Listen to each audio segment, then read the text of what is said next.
Al sur de la ciudad de Salamanca, junto a pequeños pueblos, las dehesas ocultan minerales insólitos extraídos en otras épocas.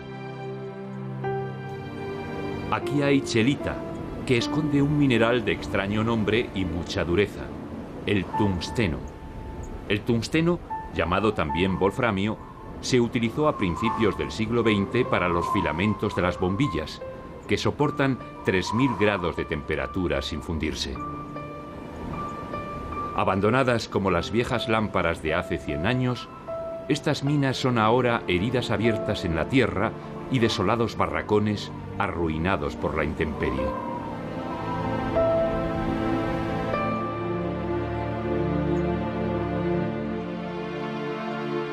Muy cerca, la Vía de la Plata puede pasar junto a una alquería en cuyo interior se guardan enseres de la actividad ganadera. Pero estamos en tierra de toros bravos y los adornos y símbolos de este mítico animal crean en la vivienda un ambiente irreal como si de un santuario rural y pagano se tratara.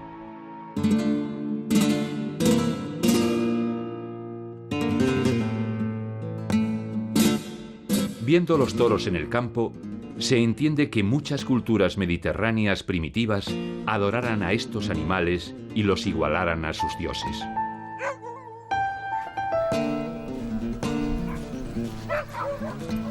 La dehesa salmantina está dividida en enormes fincas que se dirigen desde el cortijo, cuyas dependencias rodean y se abren al patio central.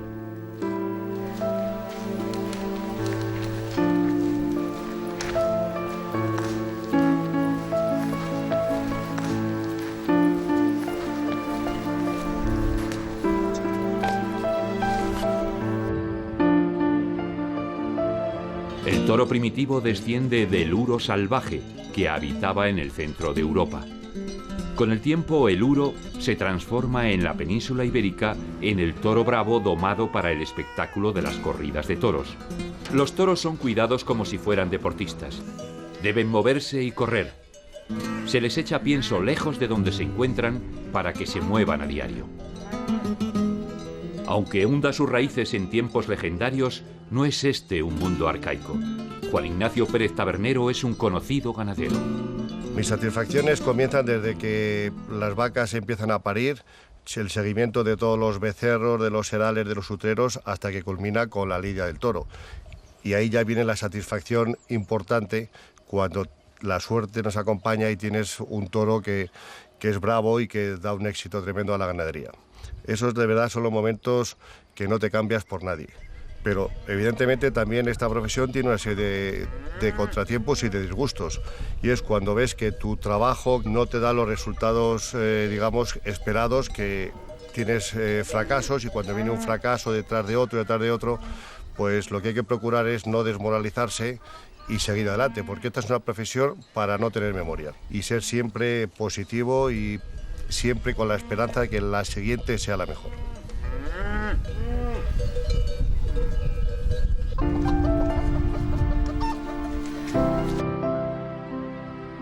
La Vía de la Plata, y también en este caso la carretera, discurre por la Cañada Real.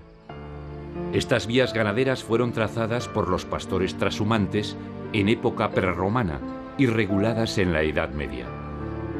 Las vías pecuarias siguen prestando servicio a la cabaña ganadera nacional, además de ser consideradas como auténticos corredores ecológicos, esenciales para la migración, la distribución geográfica y el intercambio genético de las especies silvestres. La dehesa acoge también bajo las encinas a la vaca morucha, que da una carne rojiza y fresca muy apreciada, y al cerdo ibérico, que vive en este bosque extraordinario y al que seguiremos viendo en las cercanías de la Vía de la Plata hasta que lleguemos a las provincias de Huelva y Sevilla.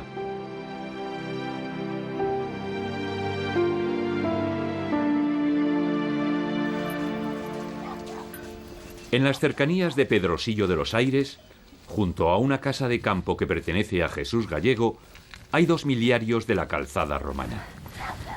Buenas. Hola, buena. Qué suerte encontrarle, porque he visto aquí estos dos miliarios y quizá usted me pueda explicar por qué están juntos cuando Pues deberían sí. estar al menos a una milla de distancia. Bueno, pues están juntos aquí porque estaban en una iglesia derruida que había ahí, en un portalillo puestos, y después los cambié para acá porque los peregrinos cuando pasaban querían saber dónde estaban los miliarios. Y los puse aquí. ¿Y tienen inscripciones? Sí, este sobre todo sí, ese no, yo creo que no. Ah, pues sí que se ven aquí. Qué suerte, aquí en la puerta de su casa. Bueno, pues voy a retomar la calzada. Bueno, la calzada de la plata, pues ahí, si quiere, la acompaño. Vale. Entonces es un ventorro está derruido y había allí una especie pesada, una mansión, al lado, al otro lado del cordel de ganado. Según todos los indicios, en esta zona hubo una mansio de la calzada romana llamada Sentice, cuyo rastro ha desaparecido. Junto al camino se encuentra la ruina de un convento llamado de la Fuensanta. Se llama Fuente Santa, pero sería antiguamente una fuente en vez de pozo, digo yo. ¿Tiene agua? Sí, se puede echar un trago si se quiere. A ver. Gracias, qué buena. Está muy buena, como si estuviera en el frigorífico. Pues gracias por acompañarme, porque yo sola no sé si lo... Cabe pensar que el convento aprovechara el lugar y el agua de la antigua mansio romana. El lomo de la calzada resiste en esta zona el avance de las raíces de las viejas encinas. Vamos hacia Frades de la Sierra, por la zona de Navarredonda. Hola. Hola. ¿Vais hacia Frades? ¿Sí? Vamos para allá. Yo también voy hacia allí. Uy, esto no es fácil, ¿eh? Sí, no es fácil, pero hay que dejarlas así muy bien. Probablemente el poeta Gabriel Galán anduvo por estos campos y se inspiró en ellos para sus poemas de ambiente campesino y ganadero. Estos edificios rompen la estética del pueblo donde nació el poeta y cambian su perfil tradicional, como si el progreso del que hablaba el poeta hubiera querido simbolizarse en esta arquitectura impertinente. En esta casa nació José María Gabriel y Galán en junio de 1870. Fue maestro de escuela, muy unido a su mundo rural, a la vida y las gentes de su entorno, de las que decía que tienen cosas muy buenas, pero también miserias y roñas morales que repugnan al estómago más fuerte. De la observación de esas gentes surgió una poesía sentida, musical y de gran fuerza expresiva.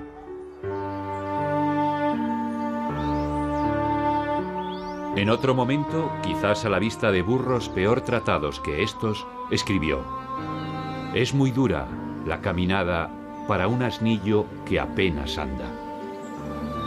La dehesa comunal de Frades de la Sierra conserva una arcaica costumbre por la que en suelo municipal hay encinas de propiedad privada. El feudo diferencia el suelo del vuelo. Algunas personas tienen una sola encina que señalan convenientemente y de la que aprovechan la leña de su poda. Viejas encinas centenarias de la finca municipal pasan de padres a hijos como símbolos anacrónicos de otros tiempos.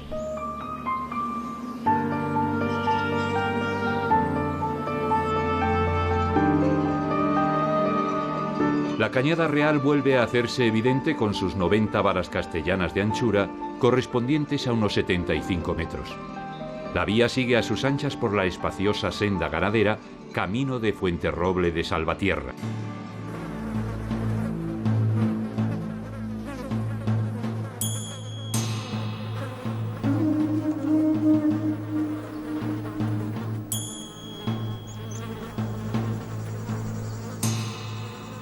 En algunas zonas como esta, los romanos no tenían necesidad de enlosar la calzada porque la composición del terreno le daba la consistencia necesaria para soportar la circulación.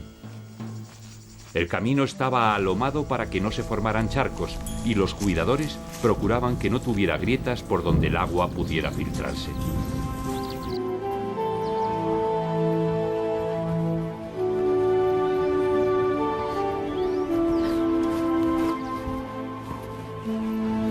La Vía de la Plata llega a Fuenterroble de Salvatierra, un pequeño pueblo que guarda la joya de su iglesia.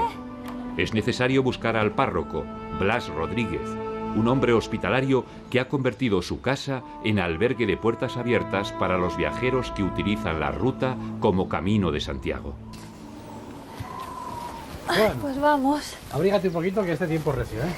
Tú, Bueno, está bien. en esta zona, el invierno comienza ya, hay que apretarse. Vamos para la iglesia porque vale la pena, ¿eh?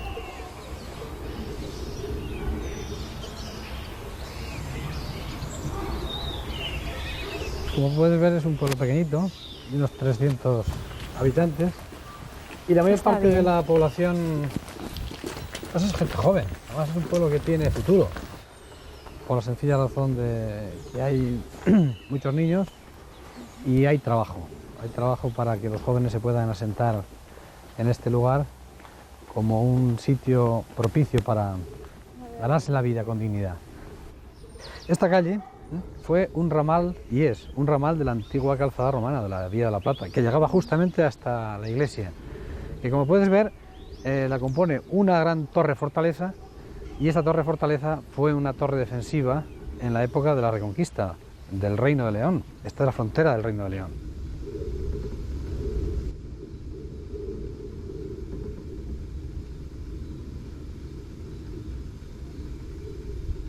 Esta iglesia majestuosa, la parroquial de Santa María la Blanca de Fuenterrobles, Salvatierra. Está restaurada, ¿no?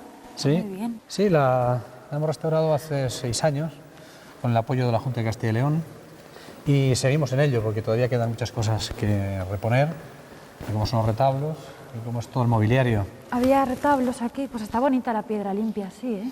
Sí, ahora en este momento tenemos esta imagen de este Cristo resucitado que queremos que sea un poco el símbolo que catalice todas nuestras inquietudes, porque es la Iglesia que resucita y quiere abrir camino en este siglo XXI, con los testigos predilectos de la resurrección. Faltan algunas imágenes, pero todas estas imágenes forman un conjunto que es un Via Lucis, el camino de la resurrección.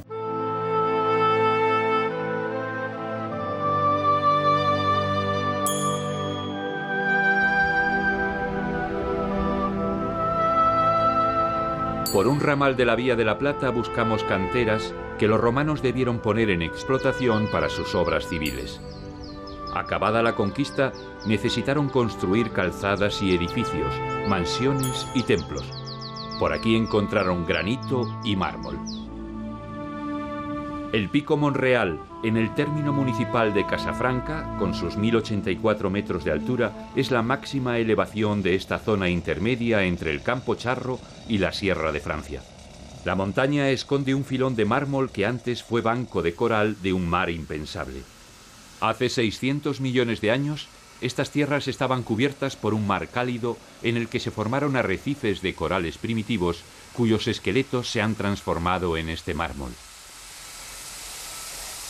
Los hilos de acero incrustados de afilados diamantes cortan la roca con la limpieza del cuchillo sobre la mantequilla. La cadena sin fin separa el bloque en corte horizontal. Las técnicas han cambiado, pero la explotación de esta cantera comenzó en época romana.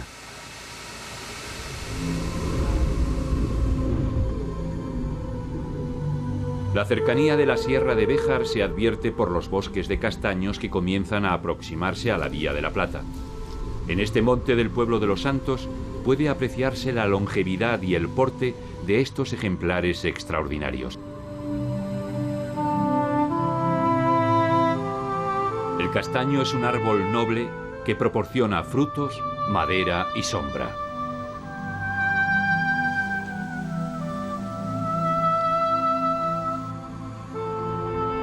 Los Santos asienta su historia sobre la roca, vive de ella y le rinde homenaje. Este es el corazón de granito de la montaña que brota de la tierra en modernos megalitos. La cultura se endurece en la piedra y permanece, y esa persistencia en el tiempo le aporta la eternidad de los mitos.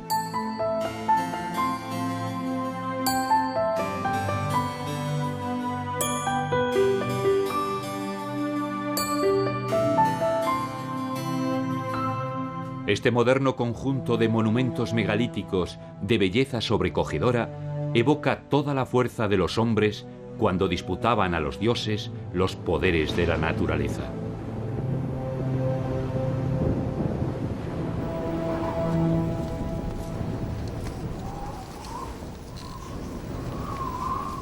En el cercano paraje llamado de las Cruces, los grabados sobre las rocas brindan mensajes enigmáticos que los estudiosos intentan descifrar.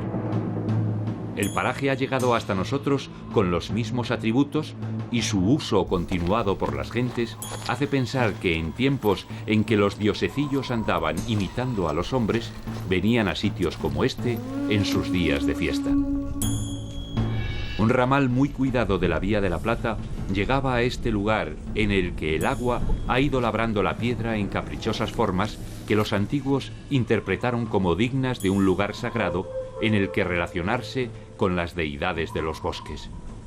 Sea como sea, el granito del lugar ha favorecido la construcción de calzadas duraderas y pasarelas y puentes tan sencillos como perennes.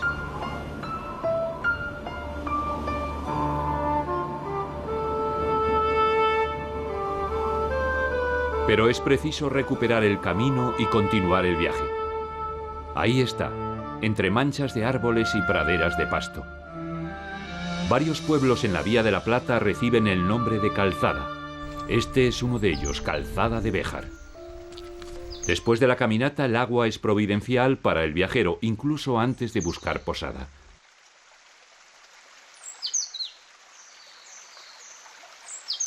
El pueblo bordea la vía, que es su calle principal. Bajo los soportales, el tiempo parece detenido.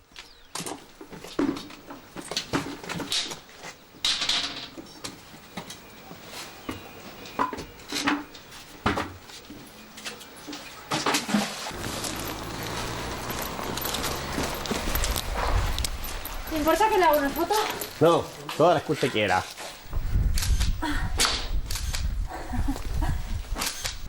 Vaya Buenas artilugio. tardes. Sí, sacando un gotita de agua para las flores.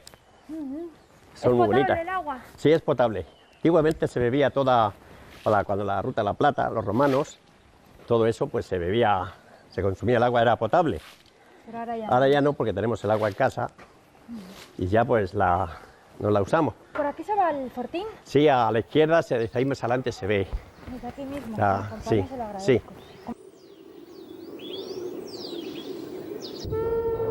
El fortín fue construido durante el Bajo Imperio entre los siglos III y IV de nuestra era para proteger el tránsito de viajeros y mercancías.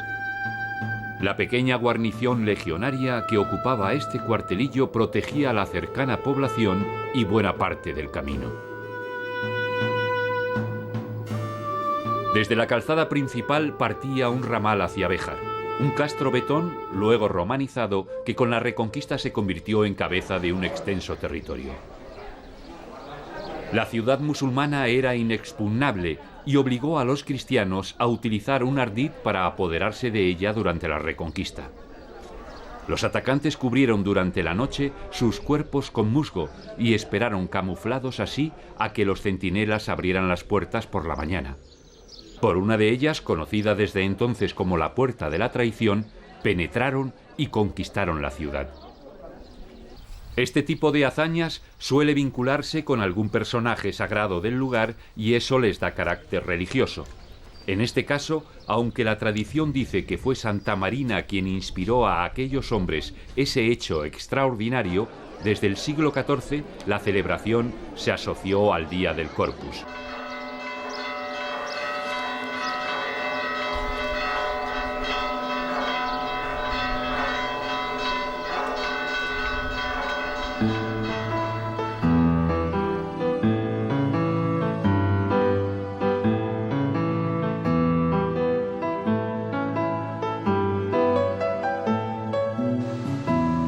Los duques de Béjar crearon la industria textil lanera en el siglo XIII.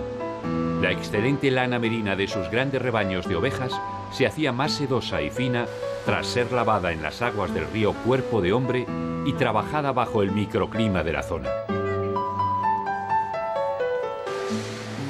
Ello extendió la fama de los paños de Béjar, con los que se fabricaban, entre otras prendas, las mejores capas españolas.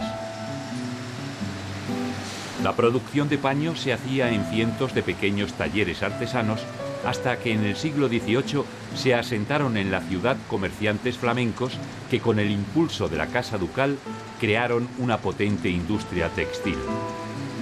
Los tejidos bejaranos siguieron compitiendo con los más prestigiosos de Europa hasta el siglo XIX. Pero durante la Guerra de la Independencia, mientras los franceses quemaban el Palacio Ducal, sospechosamente el ejército aliado del general Wellington se cuidó de incendiar los telares bejaranos y acabó así con los principales competidores europeos de la industria textil británica.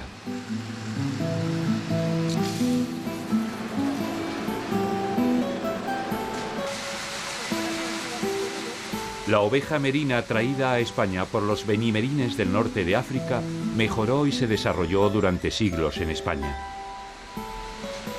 Esto es un vellón de lana merina. La calidad de esta lana fina, larga y rizada supera a la de cualquier otra raza. Las ovejas merinas salieron de España en el siglo XIX. Los ingleses las llevaron a sus colonias y se convirtieron casi en monopolizadores de la producción y del comercio textil.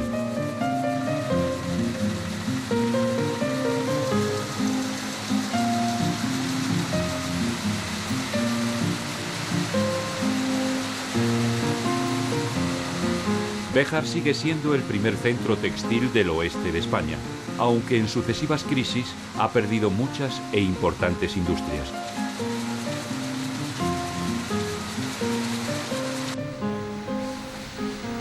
En los diseños de las telas, en las nuevas tecnologías y en el cuidado con el que las zurcidoras revisan cada palmo de tela debe estar el futuro de esta industria, amenazada ahora, una vez más, por la desigual competencia de los bajos salarios de países lejanos. Se levanta y se corta.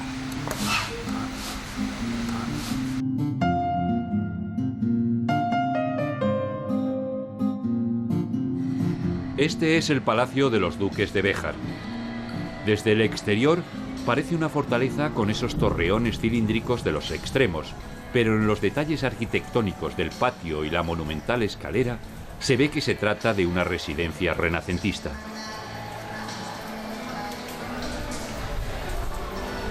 El hermoso edificio es ahora un instituto de enseñanza media que los estudiantes llenan de vida. Es difícil encontrar mejor uso para la residencia de una familia, algunos de cuyos miembros se relacionaron y protegieron con empeño la cultura. Cervantes dedicó el Quijote al duque de Béjar y Góngora las Soledades.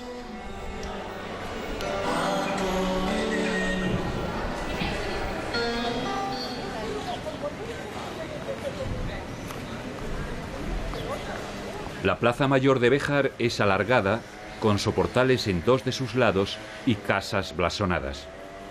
Aunque ya no es el centro de la ciudad, mantiene su viejo abolengo y de ella parte la calle Mayor, con amplia galería en uno de sus lados.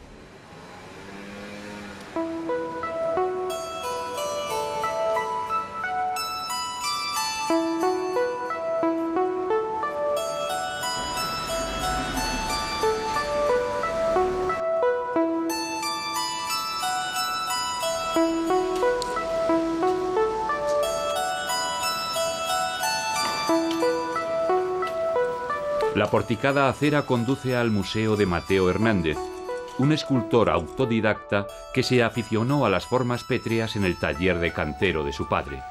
Un casamiento infeliz le hizo salir de Béjar, su pueblo, en 1906 para no volver. Vivió en París desde 1913 y allí trabajó y murió en 1949. Mateo Hernández se sentía tan atraído por los animales y sus formas que acudía al zoológico de la capital francesa cargado con grandes piedras para tallar a los animales que resultaron al final protagonistas principales de su obra. Esculturas notables de su madurez son estas maternidades llenas de ternura.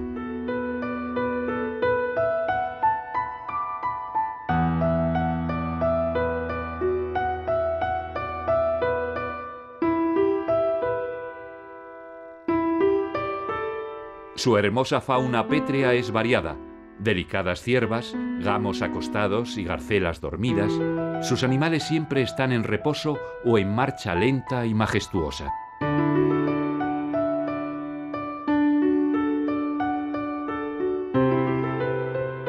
En París conoció a Fernand, que se convirtió en su mujer y su musa. Cuando el escultor se interesa por la figura humana, encuentra en Fernand la modelo para su bañista saliendo del baño con el bañador pegado a la carne. Su imagen está tratada con delicadeza y devoción, no exenta de erotismo.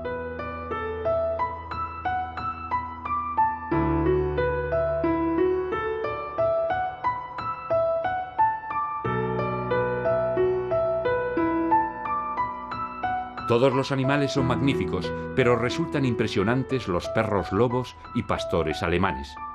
A su muerte, legó toda su obra al Estado español y eso hizo posible este museo.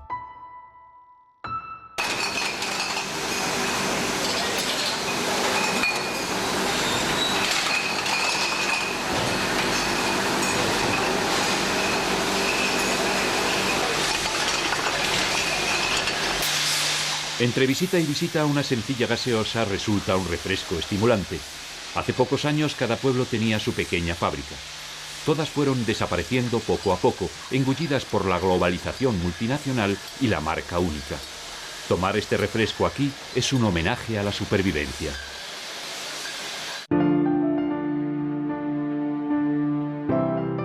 Béjar es tierra de toros, de ganaderías, y tiene una de las plazas más antiguas de España. Hasta el siglo XVIII era rectangular, como puede apreciarse en alguna zona de su graderío construido con piedra de cantería. Es diferente esta plaza de toros con su tribuna de balcones y su forma octogonal.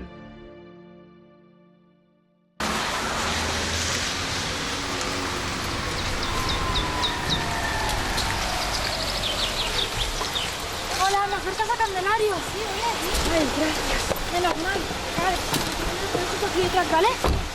Pues qué casualidad, ¿vas para allá? ¿Me conoces? No. Candelario está muy cerca de Béjar, en la falda de la sierra. Se nota que fue un pueblo rico en la factura de sus casas de piedra. Ahora tiene poco más de 1.100 habitantes, cuando en el siglo XVIII triplicaba esa cifra.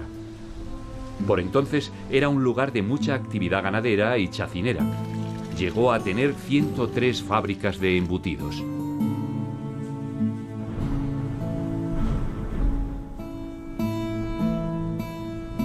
Las medias puertas se llaman batipuertas y están relacionadas con la matanza y la elaboración de chacina. En la planta baja de las casas se hacía la matanza y la batipuerta dejaba pasar la luz y el frío necesarios para la manipulación de la carne. La argolla servía para amarrar a los animales y que el matarife pudiera sacrificarlos sin peligro. Abunda el agua, que baja fresca y cristalina de los deshielos de la sierra y corre por las calles encauzada en acequias que aquí llaman regaderas. La primera planta de las casas es la vivienda familiar. El chorizo típico de Candelario se hacía con mezcla de carne de buey y de cerdo ibérico, en una proporción de un buey por 4 cerdos. Estas longanizas eran tan famosas que se consumían en la corte por lo menos desde el siglo XVIII.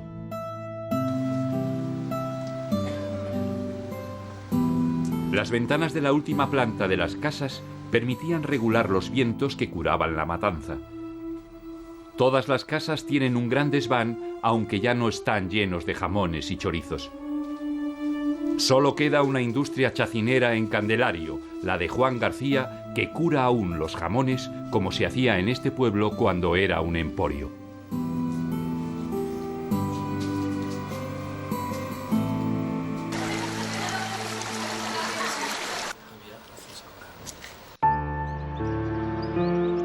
Volvemos a Béjar. El bosque era una gran finca de caza donde sucesivos duques de Béjar habían construido diversos edificios desde el siglo XV y que se completó en 1567 con este palacete y jardín de gusto renacentista. Es una villa de recreo a la italiana, parecida a alguna villa toscana de los Medici, con los que los Zúñiga de Béjar estaban emparentados. El estanque es fundamental en la estructura del jardín y está rodeado de rincones galantes y fontanas.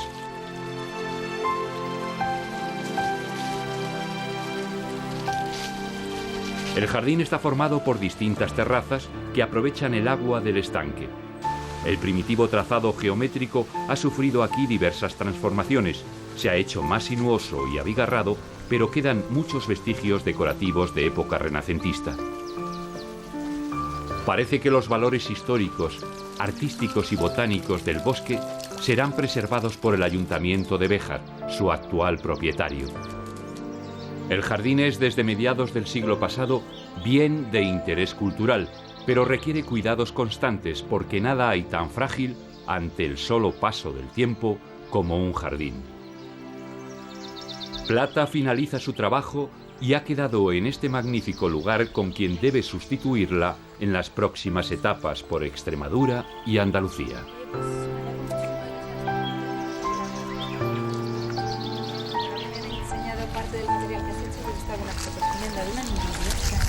Hay tantísimas cosas que cuando haya que elegir va a ser dificilísimo, pero bueno, va, no importa.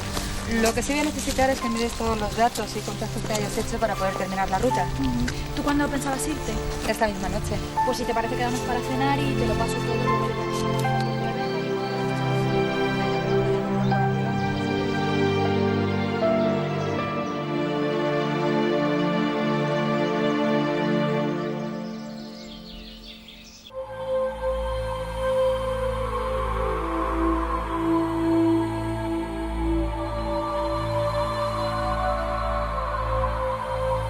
Retomamos la vía al sur de Calzada de Béjar en su bajada hacia el río Cuerpo de Hombre.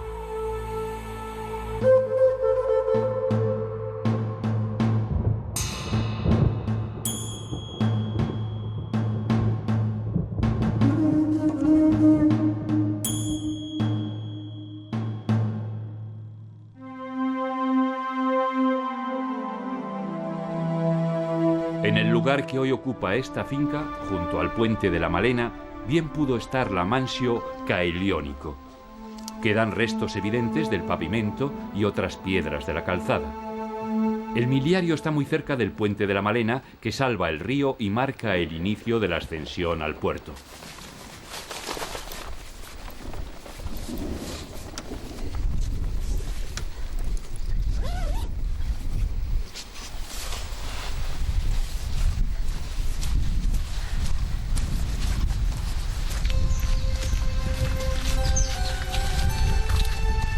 El puente es, como casi todos ellos, más medieval que romano, por sus necesarias reparaciones, pero eso ha permitido que podamos conocerlo en perfecto uso.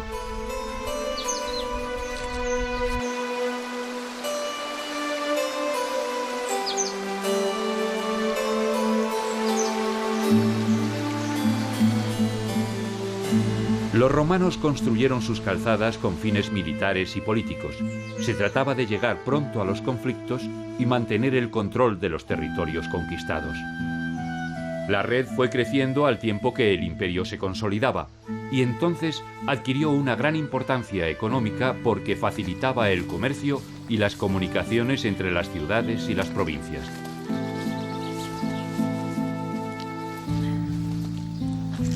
Cuando los romanos llegaron a Hispania, utilizaron, como es lógico, los caminos existentes, que en muchos casos mejoraron. A esas veredas unieron lo que necesitaron construir para completar la conquista. La Vía de la Plata es un caso de antiguo camino indígena convertido en calzada en tiempos de Augusto. En realidad es un eje formado por dos grandes rutas que unían el sur y el norte de Hispania.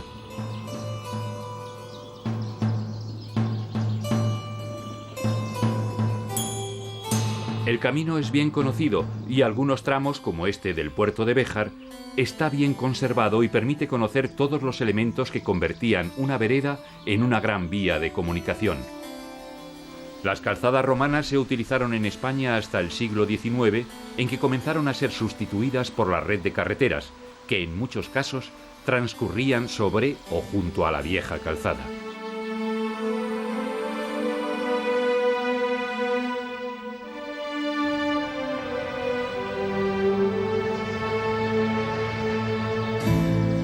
Según Vitruvio, el más famoso ingeniero militar romano, una calzada ideal tenía que constar de 4 capas: stratum, o lecho de bloques de piedra; rudus, formado por un mortero de cal y arena; nucleus, capa de zahorra compactada; y pavimentum, enlosado superior. Esta norma general de construcción se adaptaba a cada terreno y a los recursos de cada región. El itinerario de las calzadas estaba tan bien elegido que las más modernas autopistas discurren a veces por lugares muy cercanos. En algunos casos, como este, la construcción de la que con todo acierto se llama Autovía de la Plata ha permitido desenterrar este fragmento de calzada y conservarlo bajo el puente. Estas losas que el tiempo y el abandono han removido formaban un pavimento compacto y liso por el que se podía circular a considerable velocidad. Esa circunstancia hizo que los árabes, en el siglo VIII, llamaran con admiración a esta calzada la enlosada o al-blata, o de la plata, como se dice ahora por evolución del vocablo árabe.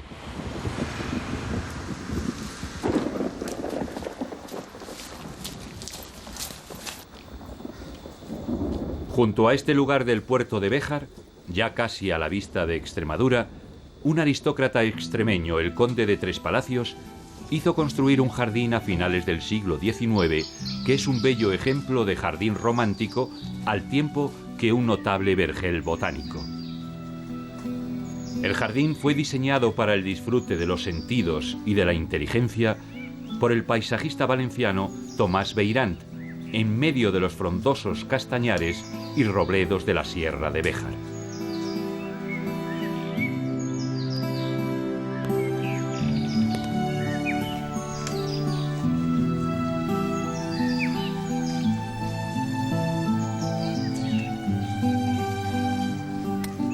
Hola.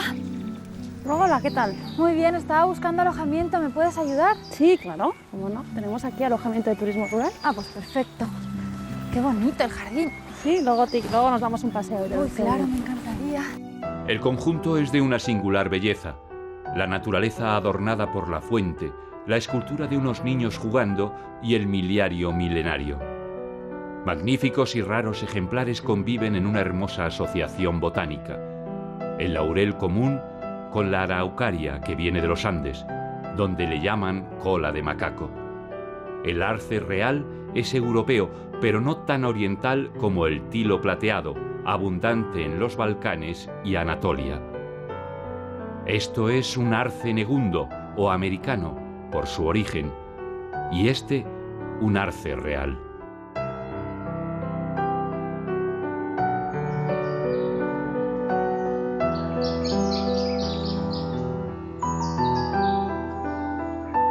Un jardín es siempre un lugar de sosiego, un territorio de paz y de encuentro con la naturaleza en su aspecto más humanizado.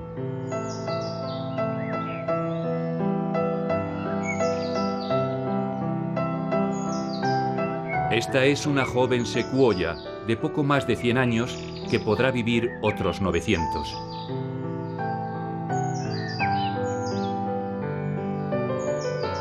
Los cedros no solo son del Líbano, y aquí lucen junto a los modestos pinos y al soberbio pinsapo de la Bética.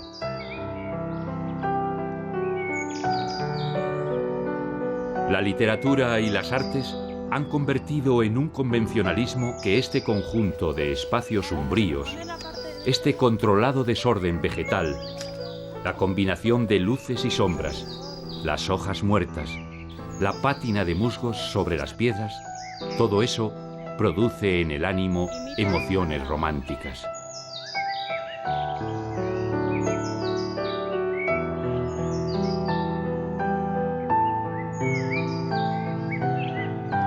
La historia del creador del jardín, el conde de Tres Palacios, adquiere la condición de irreal, casi literaria, por su actuación disoluta, su empeño en la construcción de estos espacios, sus fiestas sensuales con ninfas perseguidas por el jaranero y sus amigos, entre los acebos, los robles, los arces y los abetos, según cuentan aún en la zona.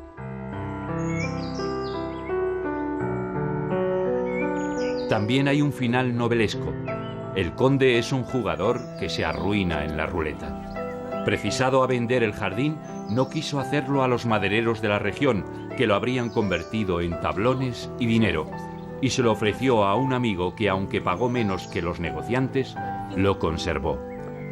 Ese gesto salvó el jardín y también la memoria del conde.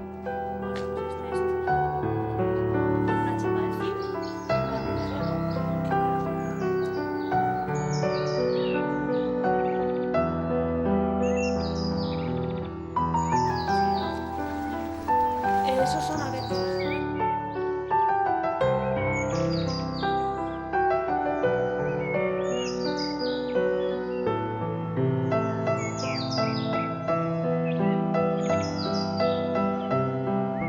Es probable que la mansio romana Caeliónico estuviera en un paraje cercano, entre Baños de Montemayor y Peña Caballera.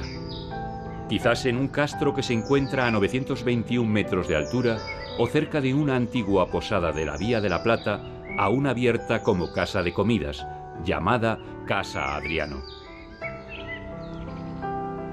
A la vista de Extremadura, el camino se despide de Castilla y León.